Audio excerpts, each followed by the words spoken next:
Last week there is a news about the restoration of Notre Dame. If we can remember, sometime 5 years ago, I think, Notre Dame was burned. And it was very famous. In fact, it was very famous because of the movie. What is the movie called? The Hunchback of Notre Dame. Okay. So, actually, after the restoration, there has been a lot of complaint. And they're saying that, oh no, you have not restored it actually. You have a lot of changes and a lot of people are not happy. Because when you talk about restoration, you have to restore the original. What you have seen before should be the same. And they have changed a lot and they have modernized a lot. Even the furnitures, they put it on the 21st century. So a lot of people were not happy because they want what the Notre Dame was before. When we talk about the Bible, we talk about the restoration of all things. We talk about the heavens and the earth, but these heavens and this earth has been invaded and it has been distorted. And God is now recreating. And there is in the future a restoration of all things. The restoration of the new heavens and the new earth. And that is what we are going to describe or discuss this morning. Yung restoration na yun. At sino yung naging agent or instrument ng restoration? Alam natin na si Jesus Christ is the primary agent of that restoration of all things. The uniting of all things, the restoration of all things is through the Lord Jesus Christ. So we talk about the restoration, we have to talk first, what is the purpose of God in creating man? In creating the world, in creating the universe. In Genesis chapter 1 verse 26, we have a very simple narrative of what is the purpose of man. God said, let us make man in our image after our likeness and let them have dominion. So, God created man to have dominion. We know the word dominos. It means rule. It means to be a king of a certain area. Let them have dominion over the fish of the sea, and over the birds of the heavens, and over the livestock, and over all the earth, and every creeping thing that creeps in the earth. And therefore, here is the world created by God, and He has put a manager. He put a ruler, and that is man, to rule over this creation. Again, He said, and God said, He be fruitful and multiply, and fill the earth, and subdue it, and have dominion over it. So that is the purpose of God in creating man, in creating the universe. The second thing that we have also to understand is that He has also another purpose. And the purpose is to have fellowship with man. He wants to dwell and live with man. And that is precisely what we find in the Garden of Eden. That God and man dwells together in harmony and in fellowship. In Genesis chapter 3 verse 8, it gives us a description of what God has been doing when He created man. And they heard the sound of the Lord God walking in the garden in the cool of the day. Before sin entered, then we realized and we understood as an implication that God is dwelling with man, communicating with man, having fellowship with man, talking with man, discussing probably what are the plans of man for the creation that God made. But in this instance, this story tells us that they hide because there is a problem. And the problem is that they have disobeyed God.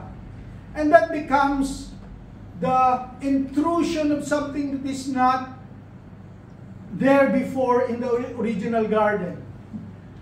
The world was created with so many creatures, animals, and plants. And the Lord himself described what are the plants for. He said, what is the purpose of God in creating green plants, fruits and vegetables? And God said, behold, I have given you every plant yielding seed that is in the face of all the earth, and every tree with seed in its fruit. You shall have them for food, and to every beast of the earth, and to every bird of the heavens, and to everything that creeps on the earth, everything that has the breath of life, I have given every green plant for food. So what are we looking at? We have the descriptions in Genesis 1, 2, and 3 of what is the purpose of God. First, we have the purpose of dominion, we have the purpose of fellowship, and also even the creation, he has some purpose for plants. And we will look at later on the recreation. When he created the new heavens and the new earth, will God continue to reign? Will animals eat only plants? Will we all become herbivores? This is quite interesting because the narrative of the creation specifically identifies those things. And therefore, in the restoration, we want to look at that as well. So, for the purposes of God in all his workmanship, there are two scriptures that we understand. Romans 11:36 says, For from him, and through him, and to him are all things. To him be glory forever. Amen.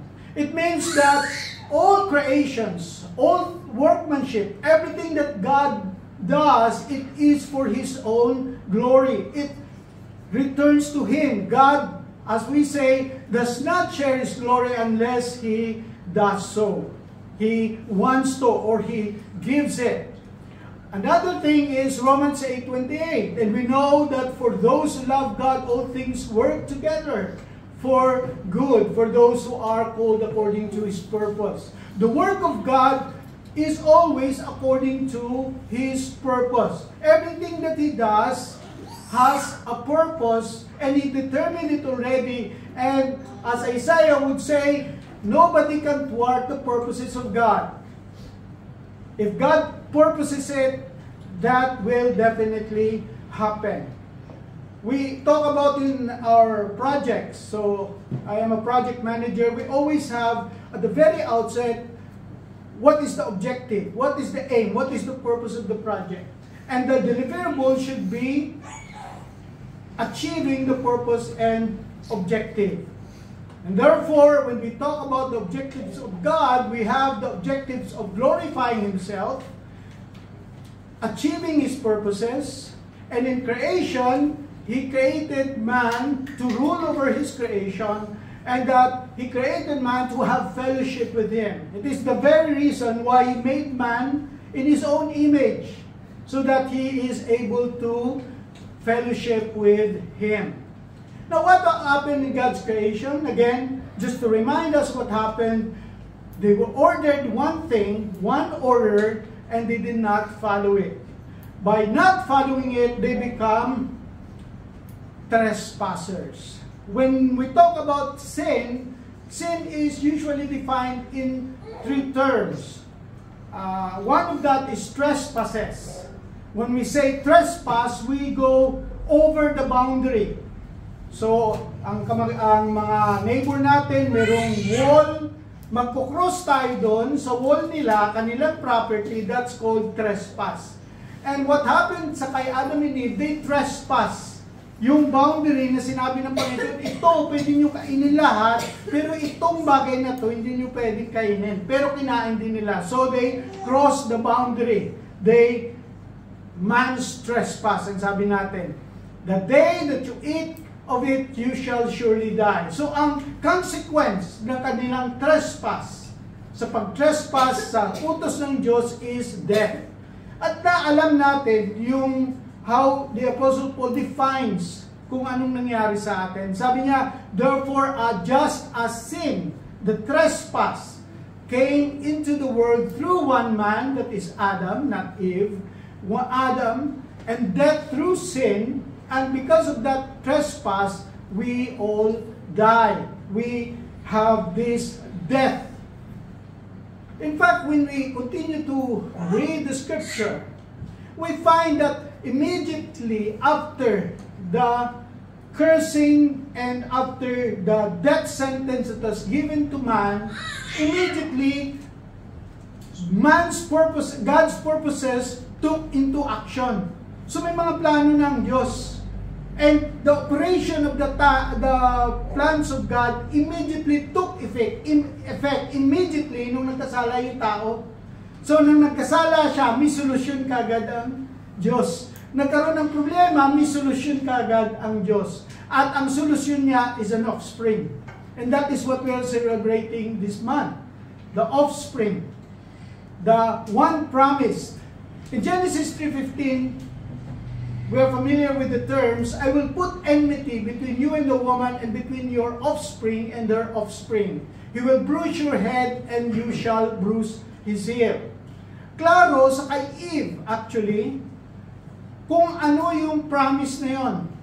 That he will be delivered from the curse of sin and death through the offspring. That's why the commentators in Genesis chapter 4 verse 1 has this to say. So the narrative of 4 verse 1 says, Adam made love to his wife, Eve, or Adam knew his wife Eve. She became pregnant and gave birth to Cain. She said, I have gotten the man that the Lord promised.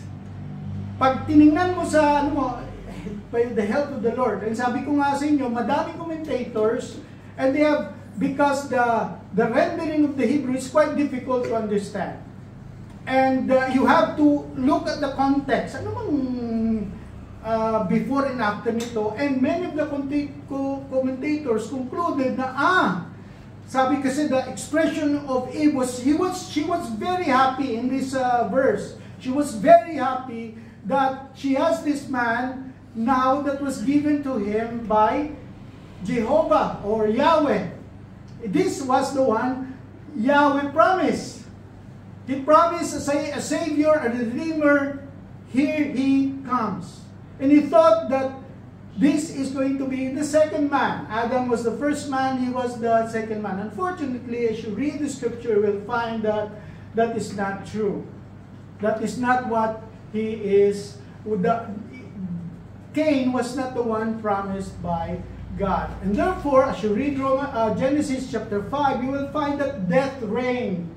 So, ang pagbabasa mo doon, makikita mo, it's the first genealogy sa Bible, and you will find na ang ending palagi, and they died, and he died, and he died, and he died, and he died. Adam lived this much, he died. Cain lived this much, and he died. So, andun na yung effect, yung impact ng result bali ng kasalanan. Now, saan yun yung promise? So we have now the promise actually fulfilled in the New Testament. And based on the timeline of the Bible, there are two events that achieves the purposes of God in terms of redeeming the world and putting everything back in order or restoring everything in order. Dalawang event. The first event is the coming of Jesus, the first time. The second event will be the second coming of Jesus Christ. The first event will inaugurate that restoration. And in the second coming, that will be the culmination, the graduation. Ano nga tawag natin sa graduation? Commencement. Okay? The commencement. Pero actually, it's a beginning, but it's an ending. Okay? A beginning of a new and the end of an old. So, yun ang two events that we will find in the timeline of the Scripture. And therefore, in Galatians 4:4, it says, but when the fullness of time So, andito na. Merong timeline. And when the timeline has been reached, God sent His Son, born of a woman, born under the law, to redeem those who were under the law, so that we might receive adoptions as sons. And because you are sons, God sent the Spirit of His Son into our hearts, crying, Abba, Father. So you are no longer a slave, but a son. And if a son, then an heir through God. Ano yung manonotice natin una? That God sent His Son. So pinadala niya yung anak niya. Pwede niya pinadala yung anak niya, bigla na lang siya mag-appear dito. Pwede namang gawin yon. He can intrude from heaven to earth as God. Pero hindi niya ginawa. He was born. Ipinanganak siya. That was the method na ginawa ng Panginoon, na ang Diyos ay magpasaka tao, became flesh, and dwelt among us. Nakitira sa atin, nakasama sa atin. The dwelling, that tabernacle, yung word na tabernacle meaning dwelling. And God wants to dwell with us. Even the tabernacle na inilagay dito sa during the time of Moses, even the temple that was constructed by Solomon, it previews the desire of God in the past that He wants to dwell with His people. And in the future, He will continue to dwell with His people. So yun yung gusto ng Panginoon. That's why when we talk about Emmanuel, God with us, ay nagpapakita yung kagustuhan ng Panginoon na magiging kasama tayo, na we will have fellowship with Him. How joyful! Napakasarap nung nag-uusap namin ng asawa ko, isang asawa ko.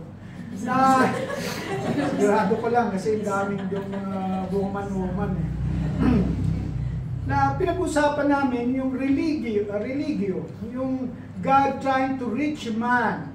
When in fact, man is trying to reach God in his own ways. When in fact, Christianity speaks about man intruding in God, intruding into His creation to connect, to reconnect with man. The picture that we have here is that in spite of the flaws that we have, God became man. Nagpasakatao, napakahirap managalo.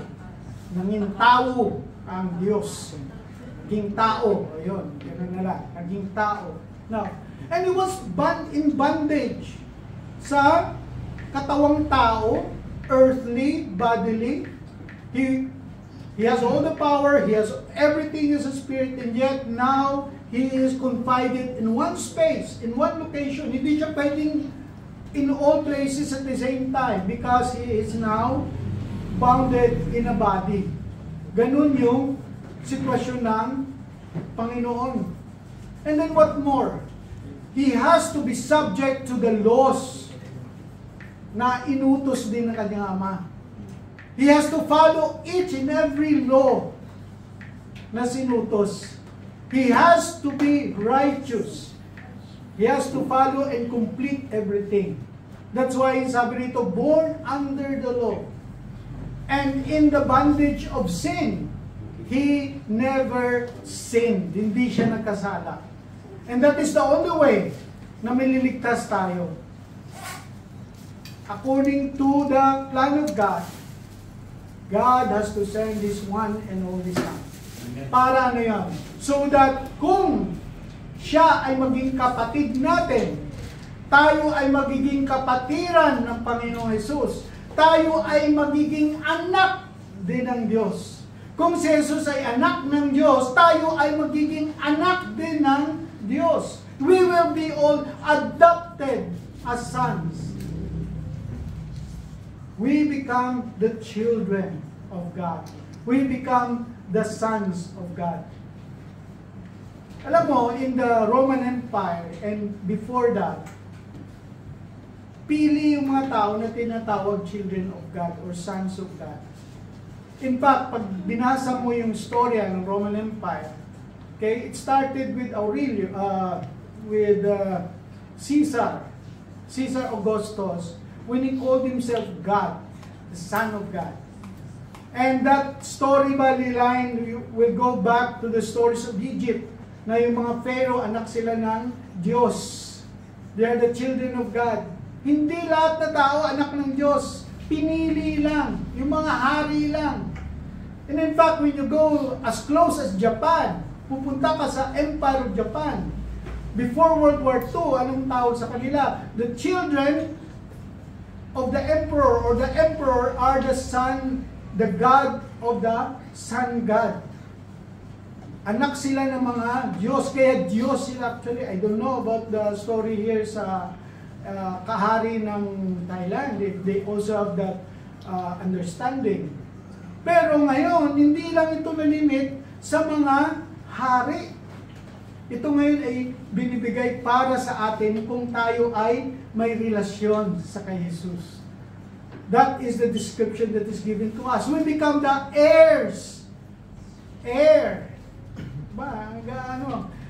Palagi nga palabas sa Korea novela, mga Japanese novela, pati sa Pilipinas, yung mga heir, yung pobre ka, tapos di mo alam may kamag-anak ka pa ng mayaman. Biglang yaman. Alam niyo yung istorya na yan? Pobre ka, tapos bigla ka ng milyonaryo kasi may far away na grandfather ka namatay, wala akong naibigay. Ikaw pala yung natitirang heir. Kaya bila ka ng milyonaryo.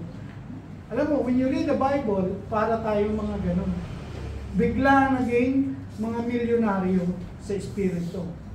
Naging milyonaryo tayo sa relasyon natin sa Diyos. Why? Because exactly that is what is the original plan of God.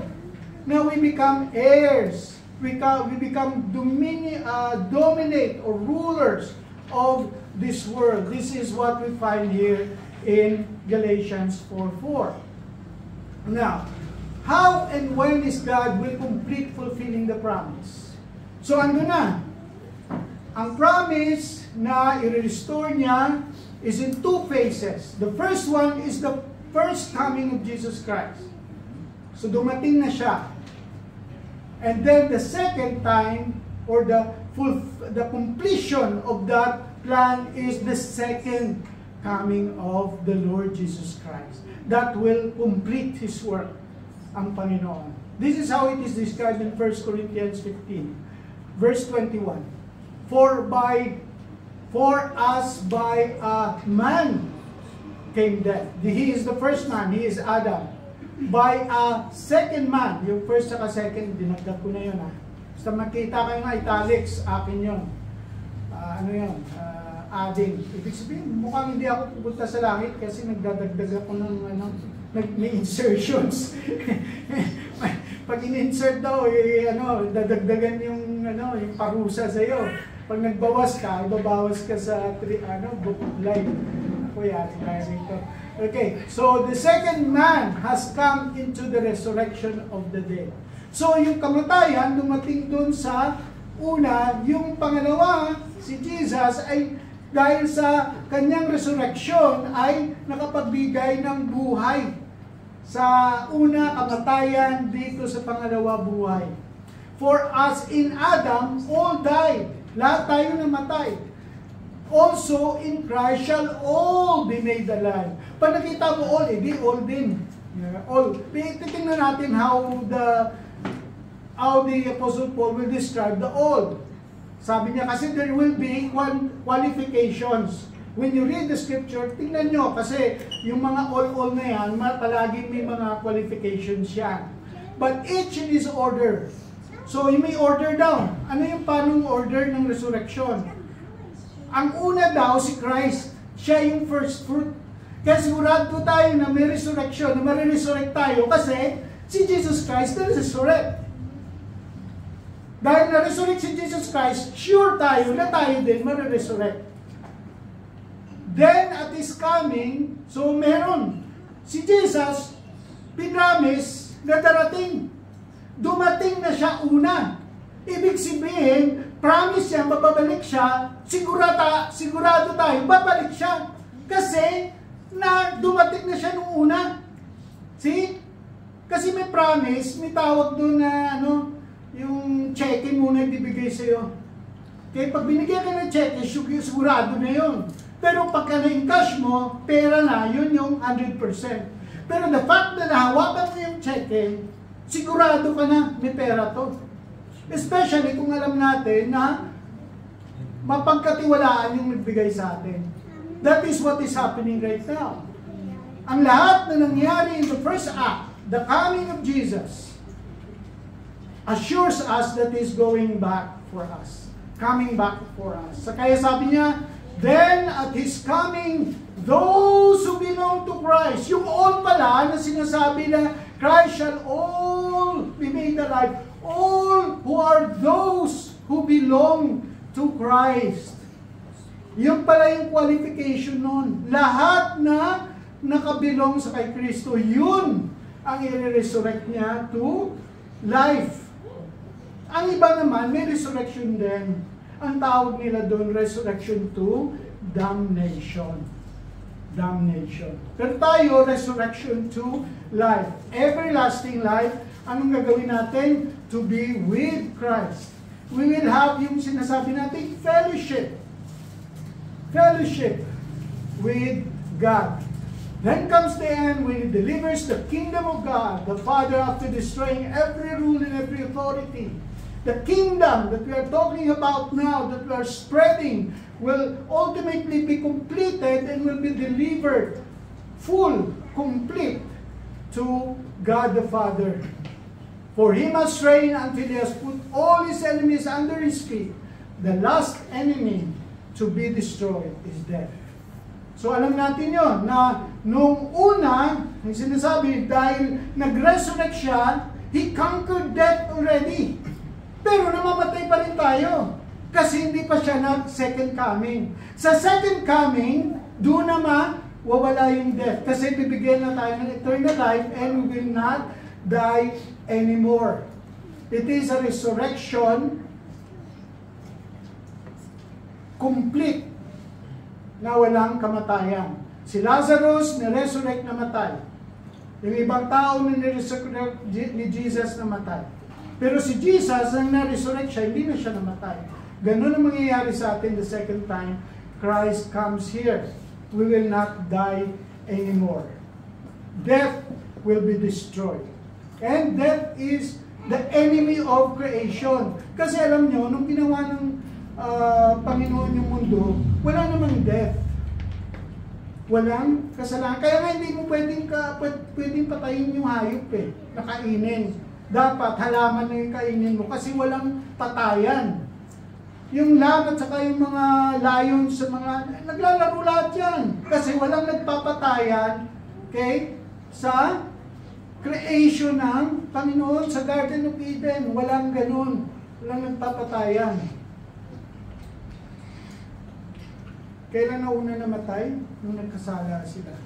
God has to kill somebody, an animal, para sukutan sila ng leather. Ganyan, dapat naka-leather kayo kasi ito yung unang pinasuot ng Panginoon sa kay Adam, leather.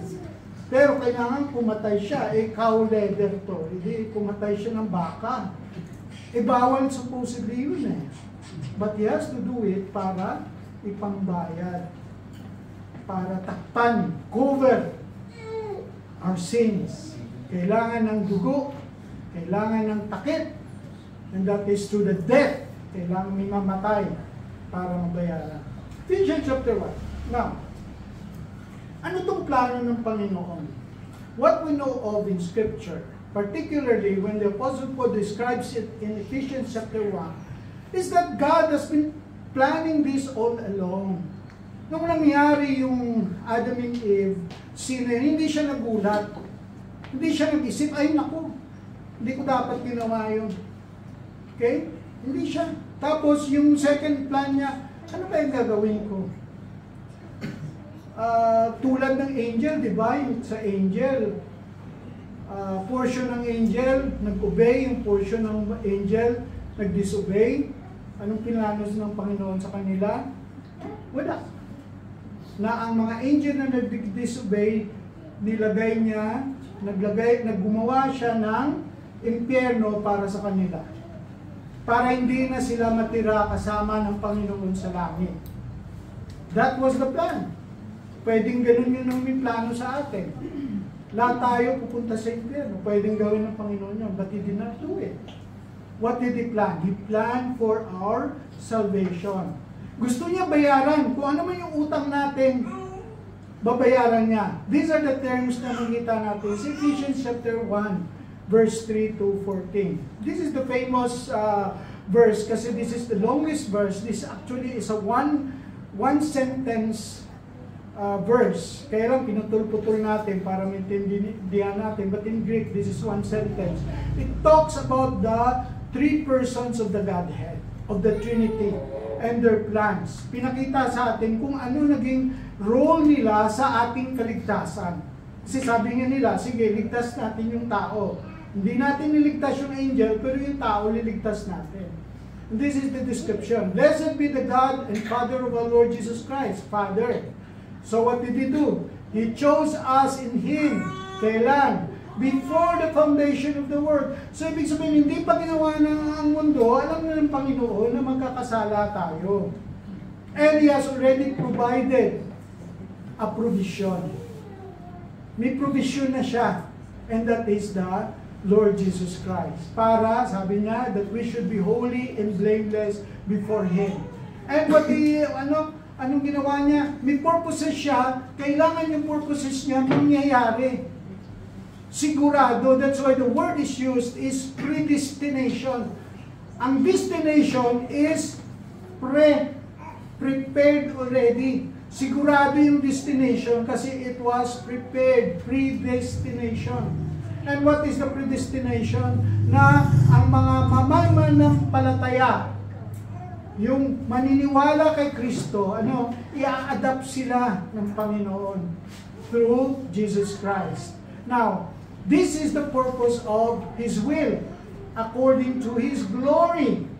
Kita natin, may purpose siya, tapos yung glory niya, yun lang, doon lahat nag-emanate yung aksyon ng Diyos sa glory at sa purposes niya. And then ginamit niya yung beloved niya. Beloved. Alam nyo, ngayon may balita. Si Biden, alam niyo yung balita kay President Biden? May anak siya na convicted, na ikukulong. Anong ginawa niya? Unconditional pardon. In-unconditional pardon niya. Because, sabi niya nga, He is my beloved Son in the beloved. Gagawin niya lahat para sa kanyang anak. Ang tindi, grabing issue yun sa Amerika. Pwede ba yun? Convicted, tapos just because you're the president, papardon mo lang, unconditional, wala na siya, as if wala siyang kasalanan. Ganun ginawa ni Biden sa kanyang anak. Ganun din ang ginawa ng Diyos sa atin. We are also pardoned. Pero ang pardon natin hindi dahil anak tayo, kundi anak niya si Jesus. At si Jesus ay namatay para sa atin at naging kapatiran tayo ni Jesus. Kaya kung kapatid ni Jesus, anak din ng Diyos. Kasi si Jesus, anak ng Diyos, lahat ng kapatid ni Jesus, anak niya. And He adoption to Himself as sons. Inadopt tayo as sons through kanino? His beloved Jesus Christ. Ganun lang. Now, paano tayo niligtas? Yung tawag na redemption. Yung redemption, ibig sabihin may utang ka, babayaran. Ang term na redemption galing sa Exodus. Yung mga Hudyo, slave sila. Kailangan, they have to be redeemed. Somebody has to pay for them para ma-free sila into bondage, into slavery. Yun ang ginawa ni Jesus. In Him we have redemption. Paano? Through the blood. Sa kanyang dugo. And therefore, we are forgiven of our wrongdoing, sabi natin, trespasses.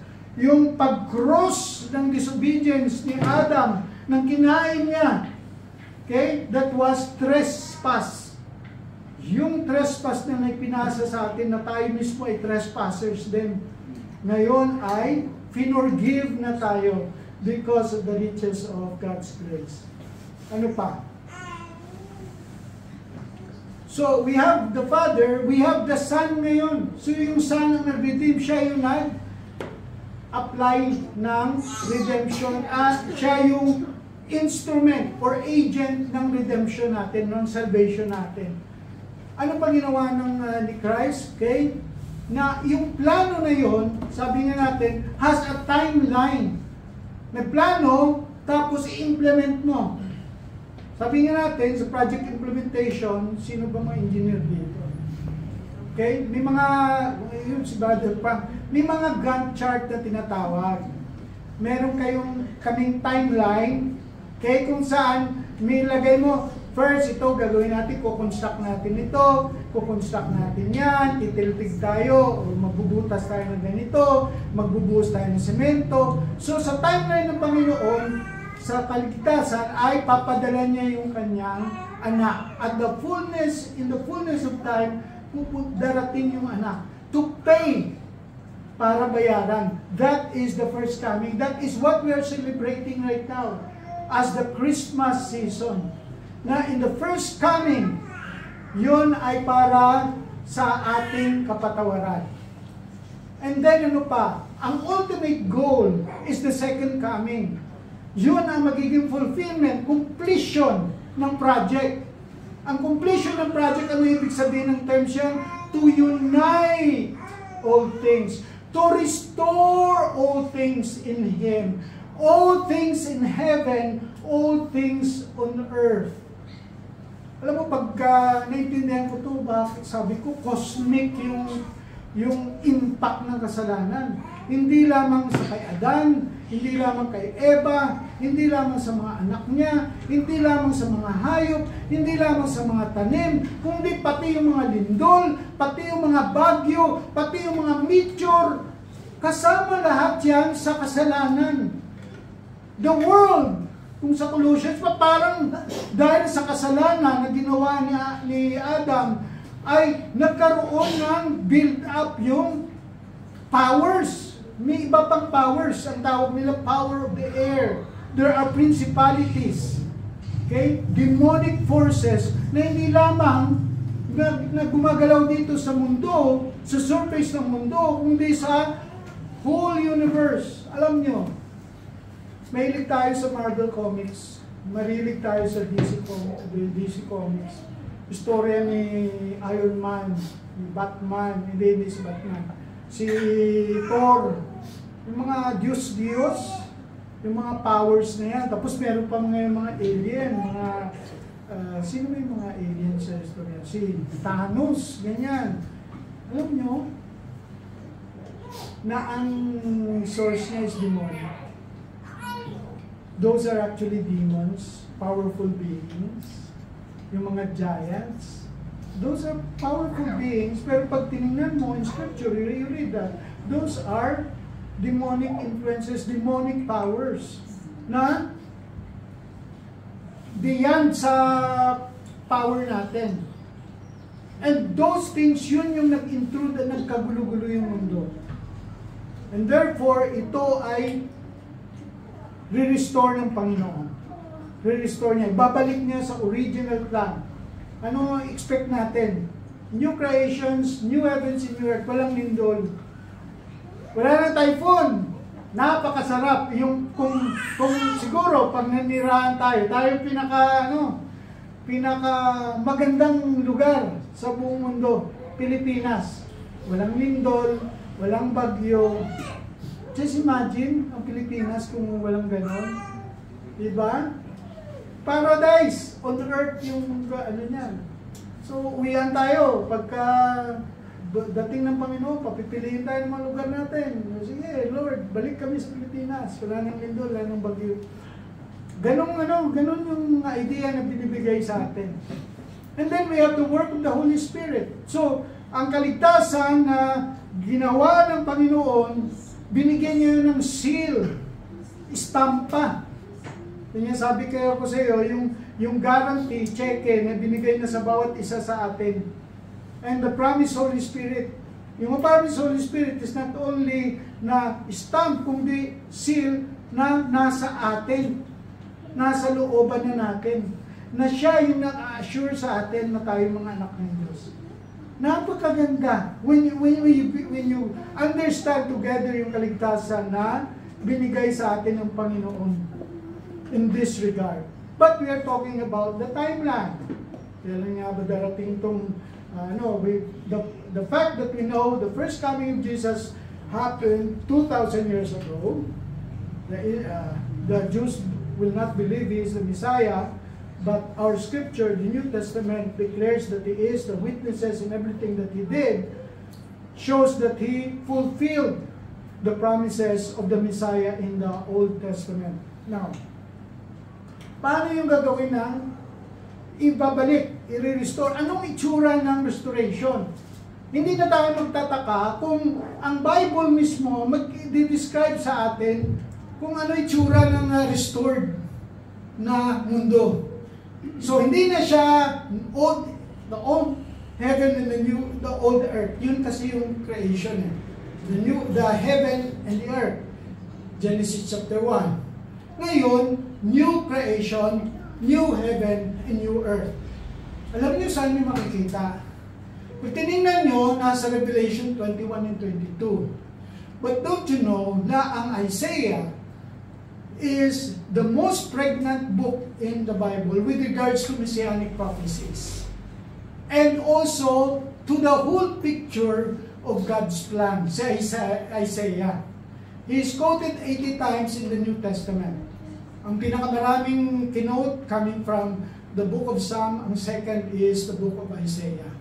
So pag binasa mo, always, repeatedly, Jesus quotes the book of Isaiah. All the apostles in the writings quotes Isaiah. And ito yung sabi na Isaiah about the new heavens and the new earth. The former things shall not be remembered. Alam nyo, pag binasa mo yung Isaiah 65 and 66, magugulat ka. Kasi parang nag-plagiarize lang. Alam nyo kung sino ang apostle? Si John. Nangopya. Kinopya niya. In fact, even the Lord Jesus Christ copied a lot of His words from the book of Isaiah. So sa Isaiah 17, sabi, behold, I create new heavens and new earth. The former things shall not be remembered or come into mind, but be glad and rejoice forever in that which I create. For behold, I create Jerusalem to be a joy and to be a place of gladness. I will rejoice in Jerusalem and be glad in my people. No more shall be heard in it the sound of weeping and the cry of distress. Pag binasa mo to, maalala mo sulat ni John to. Kung hindi ko nilagyan lagay dyan na Isaiah to, mapagkakamalan yung Revelation. And one unique thing about here is ito yung sabi niya, He will restore what is the original plan sa Garden of Eden. The original creation, He will recreate it in the new creation. The wolf and the lamb shall graze together, the lion shall eat straw like the ox, and dust shall be the serpent's food. They shall not hurt or destroy in all my holy mountain, says the Lord. So talagang yun ang original plan of the old creation and the new creation, ganun pa rin pag binalik lang. Kaya nga kailangan i-detalye. Kukunti lang yung detalye kasi sa old creation. Kunti lang. And one detail, ito lang, na yung lugar na yan, puro sila herbivorous, walang carnivorous doon. Sa new creation ay babalik ko, ganun pa rin. Tuwa dito yung mga sabadista. Pero sige lang, i-tolerate natin yan, kasi nakasulat. Now, Isaiah chapter 66, so, sabi niya, tao, gusto niya dwell at kasama yung mga tao. Of course, we know that in the time of Isaiah, there is already division between the Jews and the Gentiles. Kaya ang tawag nila sa Gentiles, the nations, the other nations. Ang maganda kasi sa scripture, very poignant siya ng symbols and figures. Si Abram was the original name of Abram. Yun nga, Abram na pangalan niya. Okay? He is the prince, ano ibig sabihin ng Abram? The blessed father, maganda yung pangalan eh. Pero pinalitang Abraham. Kasi sabi niya, you will be the father of many Gentiles. Tulad ka, bakit Gentiles? Kasi ang pangalan niya, the father of many nations. And the nation, the word na nation, you will usually be sabihin na Gentile yan. Okay? But he is the father of many nations. And here, we find here the restoration sa time ni Isaiah. Now, tandaan natin na sa time ni Isaiah, they have been already conquered by the Gentiles. The Assyrians had already conquered Israel. And Judah is hanging in the balance. Okay? The Assyrians are already assaulting them. But then, Isaiah knows that it will not be the Assyrians, it will be the Babylonians that will conquer the land. And yet, he will say that we, the Jews, the Israelites, will be living together with brother Assyrian and brother Babylonians. That was the term that he will show here in his writing. Gather all nations and tongues. They shall come and see my glory. I will set a sign among them and put them. I will send survivors to the nations, to Tarshish, to Pul, to Lod, to draw the bow, to Tubal, to Javan, to the coastlands far away, outside Israel. Lahat sila will withdraw. Have not heard my fame or seen my glory. They shall declare my glory among the nations, and they shall bring all your brothers from all the nations as an offering to the Lord, on horses, chariots, litters, mules, and the holy mountain Jerusalem, says the Lord. Just as the Israelites, kung ang Israelites ay nagbibigay ng kanilang offering, these people will also bring offerings. And not only that, I will take some of them as priests and as Levites, says the Lord. Ano ibig sabihin nito? Kasi the original plan of God is for man, to have fellowship with man. Not to a specific group, but for the whole man, including the Filipinos. Ganon ka-consistent ang pagkukwento sa atin ng Bible. Again, in Revelation chapter 21, ito yung Nopia. Nopia si Isaiah. Sabi niya, I saw a new heaven and a new earth. That is the term na si Isaiah lang ang gumagamit. Kinopia lang ni John. Alam mo kung ano yung reference niya. For the first heaven and the first earth had passed away, and the sea was no more. And I saw the holy city. Sabi doon, Jerusalem, New Jerusalem, coming down out of heaven from God, prepared as a bride adorned for her husband. And I heard a loud voice of the throne saying, the dwelling place of God is with man. Ano pinag-usapan natin? The Garden of Eden was created by God so that God and man will dwell together. Ito na ngayon, binalik tayo sa Garden of Eden. That is precisely the plan of God. To restore what He has previously created. Na ito ngayon ay magiging bago, na magiging kasama ng Diyos ang tao. He will dwell with them and He will be His people, and God Himself will be with them as their God.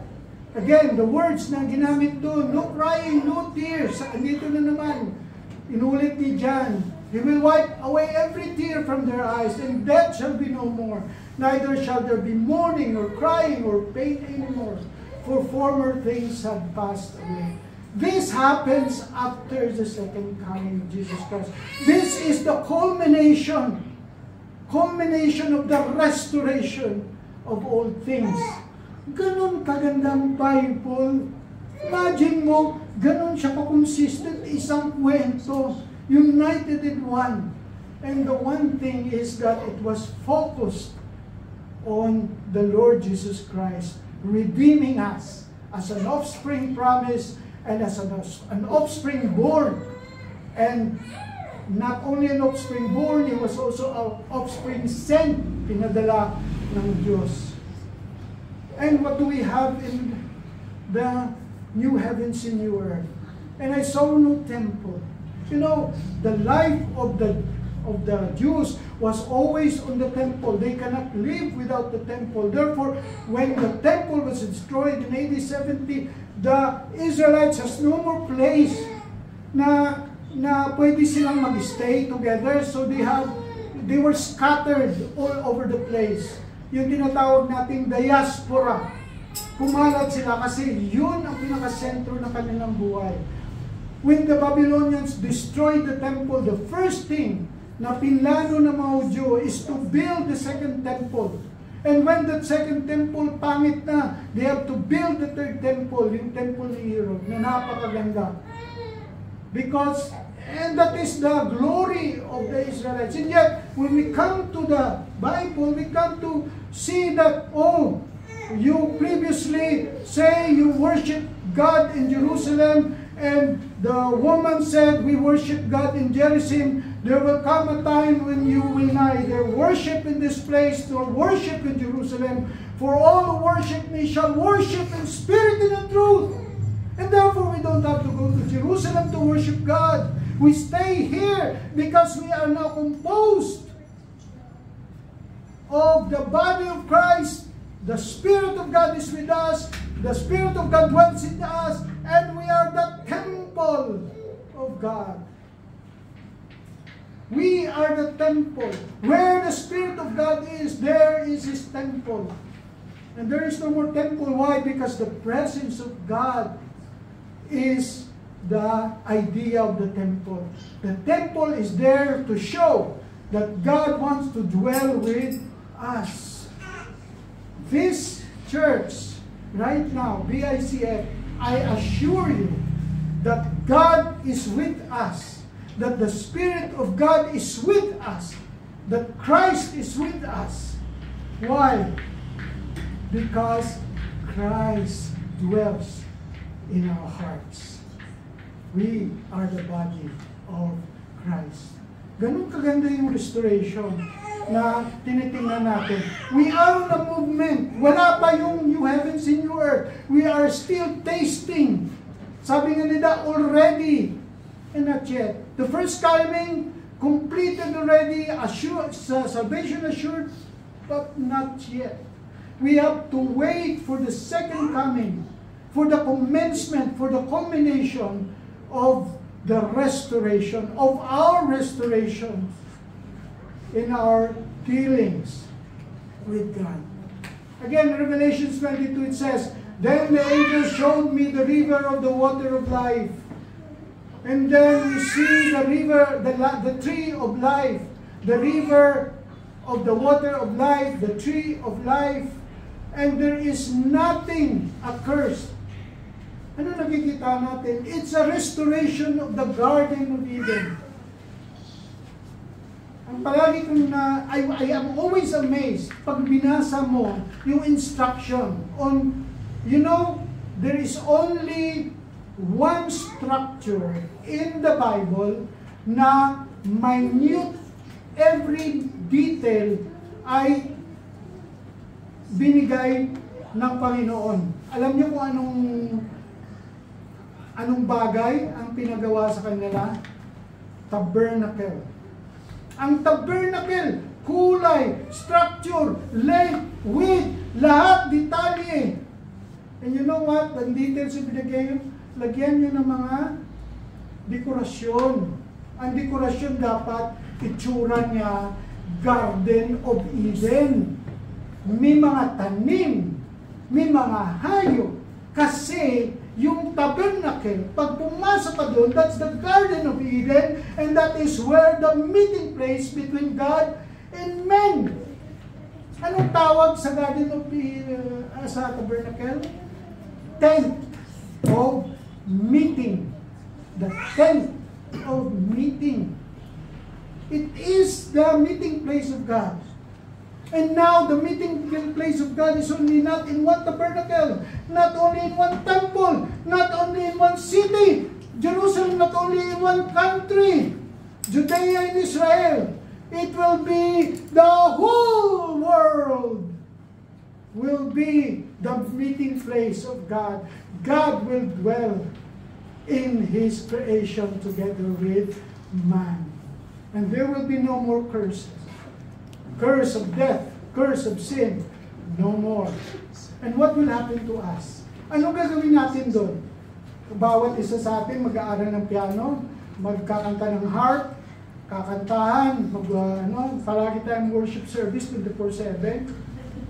No. Kung ano yung ginawa doon sa Garden of Eden, ano ginagawa nila doon? Dominion over the new creation. Ganun pa rin yung gagawin natin. And we will reign forever and ever. We will have dominion forever and ever in God's creation. Alam nyo, when you go to you cross the new heavens and the new earth, the Bible does not give us any idea what it is.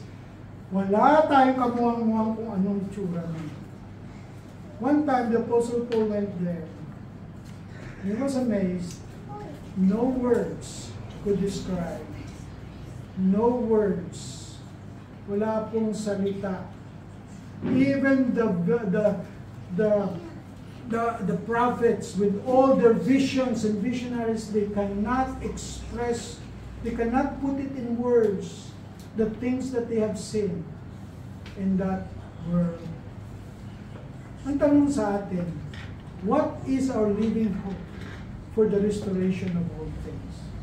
Ano yung living hope natin? Ano yung kinabubuhay natin ngayon? Anong pag-asa natin na patuloy tayo sa kahirapan natin, sa pamumuhay natin dito sa mundo? Ano ang ating living hope? This is described by Peter. Blessed be the God and Father of our Lord Jesus Christ. According to His great mercy, He has caused us to be born again to a living hope. Ano yung living hope na doon? Through the resurrection of Jesus Christ. Ang living hope natin is the fact that Jesus Christ came first.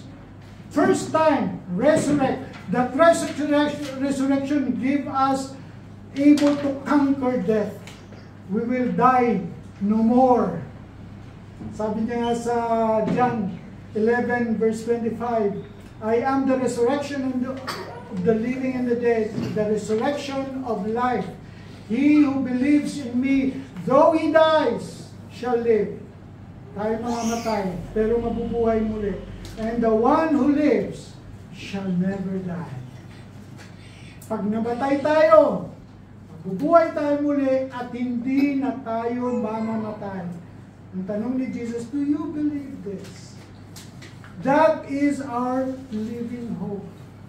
Kahit sa anong problema, anong mga sitwasyon na hinaharap natin ngayon, the fact is we are assured of our hope because of the first coming of the Christmas that happened 2,000 years ago. Pero ano pa? Ano pa ang makikita natin? To an inheritance that is imperishable, undefiled, and unfading, kept in for heaven for you, who by God's power are being guarded through faith for our salvation. So ang completion ng salvation is ready to be revealed in the last time. And that last time, last day, pinag-uusapan natin is the restoration of the new heavens and the new earth by the second coming of Jesus Christ. Napakaganda. Every time I see this, ay natutulong yung luha ko. Because, who are we? Sino tayo? Para pagbigyan ng pansin. Alam mo na yung may kantang bigyan mo kahit konting pagtingin. Konting pagtingin lang. Ang Panginoon, malaki ang pagtingin. To the point He sent His Son to die in our place. Resurrected. And He's coming back again. sa Christmas na to, we also have that hope that Jesus Christ comes again for our resurrection to eternity. Na mabuhay tayo. At magiging kasama natin ng Diyos. Kung wala tayong pagmamahal ngayon sa Diyos, di impyerno ang langit. Impyerno yung tinatawag na new heavens and new earth. Impyerno yun. Parang in-law mo. May in-law ako na talagang pag nakita mo mukha, parang sama na. Nasira na yung mundo kagad eh. Imagine mo kung wala kang pagmamahal kay Kristo, tapos napunta ka sa langit. E di impyerno para sa iyo yun. Eh hindi mo maiwala yung mata mo kay Kristo, palagi nga si Kristo nasa harap mo, nakikita mo. Ang iliwanag pa lang niya yung glory niya. We have to learn to love God. We have to learn to love Christ here. Dito pa lang, kailangan mahalin na natin.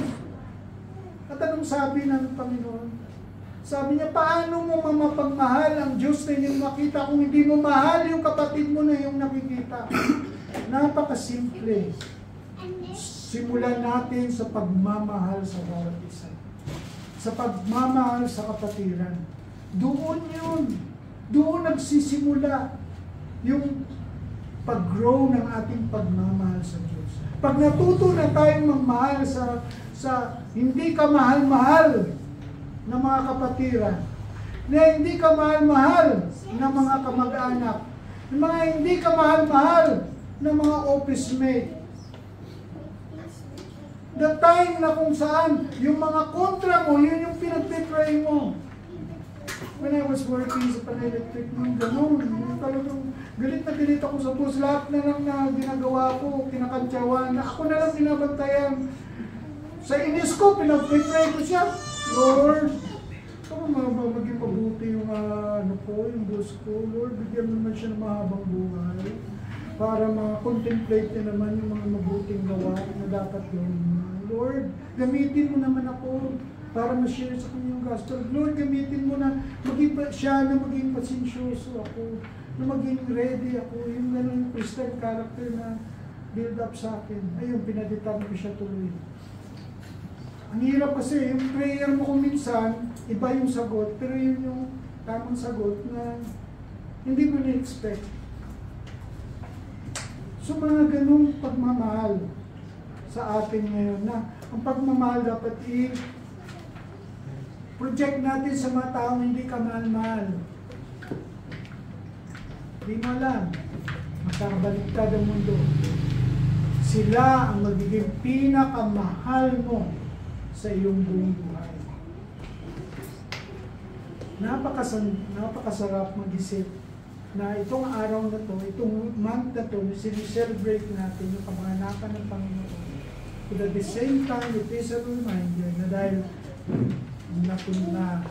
napunta siya the first time, bumalik siya sa langit, He is now on His throne, babalik siya muli for the completion of the salvation that promised to us. Shall we pray? Maraming salamat muli sa umagang ito. We pray, Lord, na Ikaw ay palaging nasa puso namin at matuto kami, Lord, na magmahal sa iyo at magsisimula rin na magmahal sa bawat isa. Magiging opportunity, Lord, na i-bless mo kami, na maging pasensyoso sa bawat isa, na mapagbigay at talagang unahin namin ang bawat isa. At sa pamamaraan na yun, Lord, ay matuto din kami unahin ang mga pagsisilbi sa iyo, pupunta sa simbahan, ang pagbibigay at ang pag-fellowship, ang mga prayer meetings namin, I will follow, Lord, once we start loving and also caring for you.